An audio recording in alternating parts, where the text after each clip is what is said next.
let's have a look at a bit more about action potentials then. Hopefully by now you understand that action potentials are to do with changes from the membrane, the resting potential, the membrane potential, which is typically negative 70 millivolts. So this number that we introduced, negative 70 millivolts. Inside the cell is typically more negative than the outside of the cell, and action potentials occur when there are fluctuations in this. Now, there are going to be times when we want to measure the activity of neurons, and so I just want to introduce a graph image that we'll just have a look at and talk about what it represents, because we'll come to these specifically as we start to study the senses. So if this is one axis and this is another, we have, say, let's say it's time across the bottom. Let's say it's 0, 1, 2, 3, 4, 5 seconds, let's say. And on the other one we have the membrane potential again. And this graph, notice, is exactly the same as this one that we looked at in the last video, except whereas this one looks at a very small frame of time, this milliseconds, our graph actually looks at a larger span. So this spike that we could see all of the detail of would actually be compressed to a single spike on our new graph. But if we zoomed in on this, we would see this whole thing.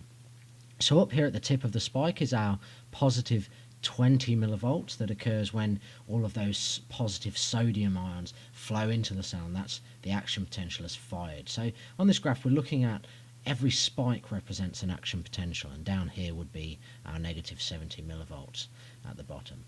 Now, neurons have something that is called spontaneous activity or spontaneous firing, which results in something called a baseline firing rate, such that if we measure from a neuron, if we stick kind of a voltmeter in the axon and start measuring every time it fires an action potential, even without input from other neurons, this neuron will occasionally just spontaneously fire. And the rate of that spontaneous firing is called the baseline firing rate. It could be considered just the rate when the neuron is just kind of sitting on its own. And it's useful to know what this baseline firing rate is for neurons before we start measuring from them. We just need to, it's good to get an idea of the baseline firing rate so we don't get confused that action potentials are firing due to some input from other neurons, when in fact it's just because of the spontaneous firing rate. So what this graph could show then, and it's important, I suppose, at this point, we can mention that neurons don't. An action potential is always the same intensity. If we look at a very, very bright light, we don't have a large action potential fired in those neurons that are sensitive to light, and when we look at a dim light, we have a small action potential.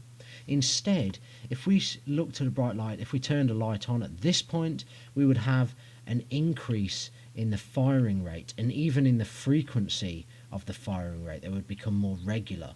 And then when we turn the light off, it would return to the baseline firing rate. It would just continue to kind of tick along at its own rate.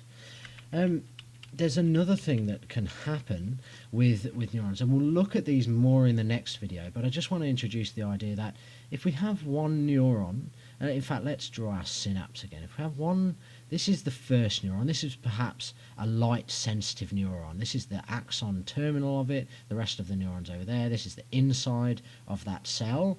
And then the next neuron begins here. And this gap between them is the synapse, and these neurons are going to communicate with each other. This first neuron specifically is going to pass a message on to the next one.